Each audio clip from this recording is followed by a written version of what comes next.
Hi guys, welcome to my channel and welcome to the very first episode of Popcorn Perspectives.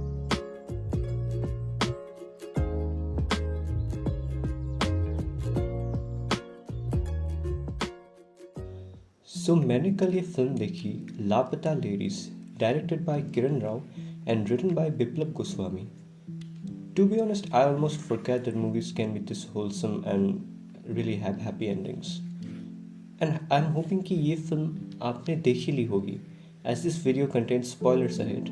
मेरी ratings तो इस art के लिए पूरे 5 स्टार्स है, बट मुझे इस मूवी के दो किरदारों के बारे में बात करना है आप लोगों से, क्योंकि ये फिल्म सिर्फ इसके अमेजिंग सिनेमाटोग्राफी या प्लॉट के कारण इतनी शानदार नहीं बनी है, बल्कि इनके दो कैरेक्टर्स के शानदार डेवलपमेंट के कारण इतनी अच्छी बनी है.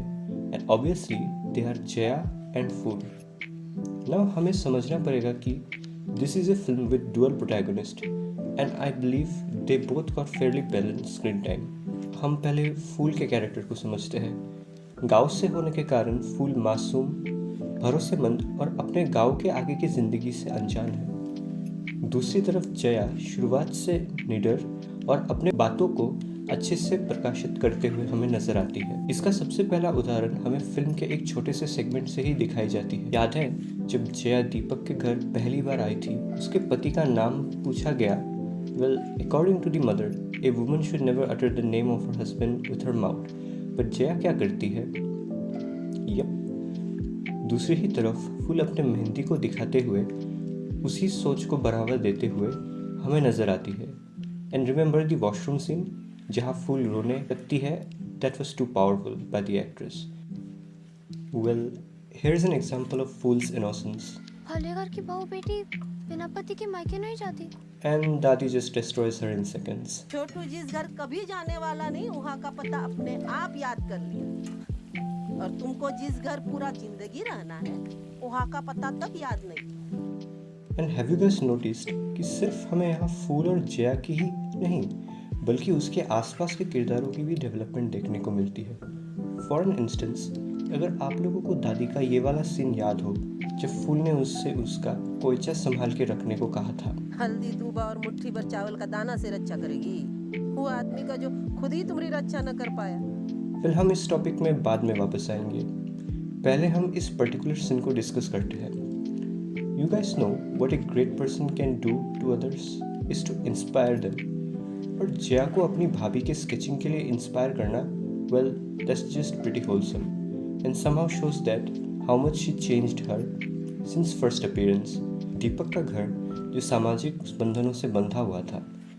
Remember how Jaya teased her भाभी saying that she is mute. Well, now we can see her laughing the hardest. बिल्कुल वही जहाँ दीपक की मम्मी और उसकी दादी में आए दिन कुछ ना कुछ बातें सुनना सुनाना चलता रहता था. Now they are saying something like this. अम्मा, आप हम सहेली बन सकते हैं का? ट्राई करें?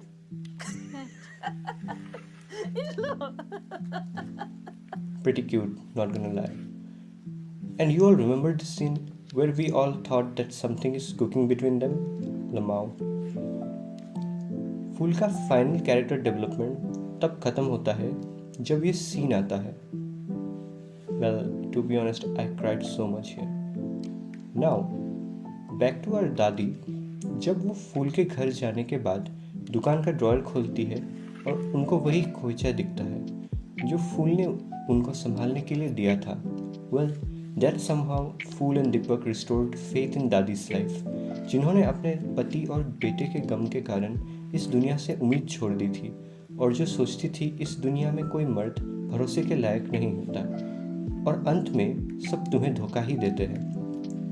Well, I'm skipping the police station scenes as वहाँ पे जो हुआ everything was so direct and satisfying too. And जब फाइनली फूल और जया पहली बार मिलते हैं और फिल्म का ये सिंपल येट ब्यूटीफुल डायलॉग बोला जाता है.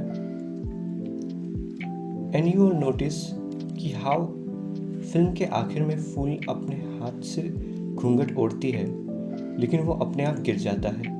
दिस शोज कि वो थीम जो फिल्म के एकदम शुरुआत में सेट किया गया था, फिल्म के आखिर में वो प्रथा खत्म होती है and we step into the new as.